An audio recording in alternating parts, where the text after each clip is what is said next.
উপকরণ একদম কম, এদিকে স্বাদে সব থেকে সেরা।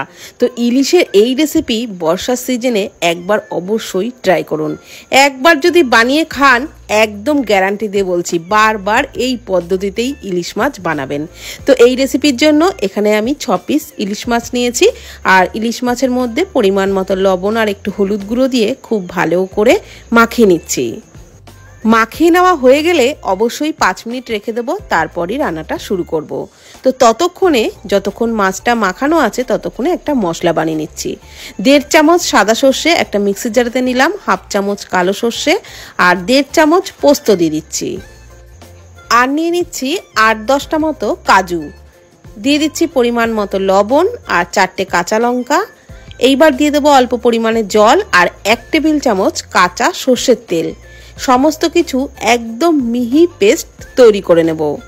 তবে মশলাটা রান্নার 15 থেকে 20 মিনিট আগে বেটে রাখবেন, তাহলে একদমই সর্ষে বাটা তেতো লাগবে না।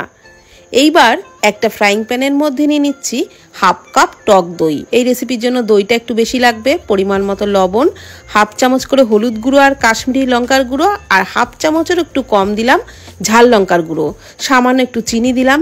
এবার সমস্ত কিছু খুব ভালো করে ফেটিয়ে নিচ্ছি।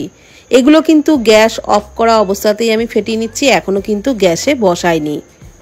সমস্ত মশলার সাথে এইভাবে দইটাকে আগে খুব ভালো করে কিন্তু ফেটিয়ে নেবেন, তাহলে রান্নার টেস্টটাও ভালো হবে। এইবার যে মশলার পেস্টটা বানিয়েছিলাম সর্ষে পোস্ত দিয়ে, সেটা দিয়ে দিলাম। আর মশলার বাটিটা ধুয়ে অল্প জল দিয়ে দিলাম। 4 টেবিল চামচ কাঁচা সর্ষের তেল দিলাম।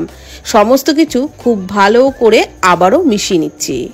হ্যাঁ বন্ধুরা, আজকে আমি বানাচ্ছি দই ইলিশ। আর এই পদ্ধতিতে দই ইলিশ বানিয়ে দেখবেন, সত্যিই খেতে অপূর্ব লাগবে।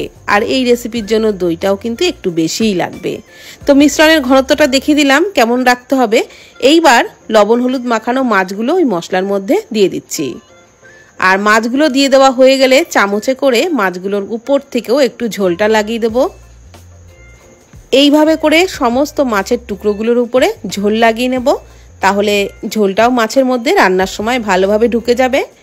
এখন দিয়ে দিচ্ছি কয়েকটা চেরা কাঁচা লঙ্কা আর দিয়ে দিচ্ছি আরও 2 টেবিল চামচ কাঁচা সর্ষের তেল।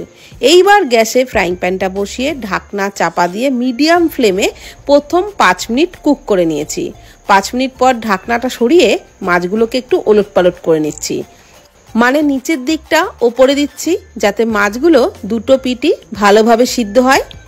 তো এইভাবে প্রত্যেকটা মাছকে একটু উল্টে নেওয়ার পর আবারও ঢাকনা চাপা দিয়ে লো ফ্লেমে 5 মিনিট কুক করে নেব, তাহলেই কিন্তু আমাদের দারুণ টেস্টি দই ইলিশ একদমই রেডি হয়ে যাবে।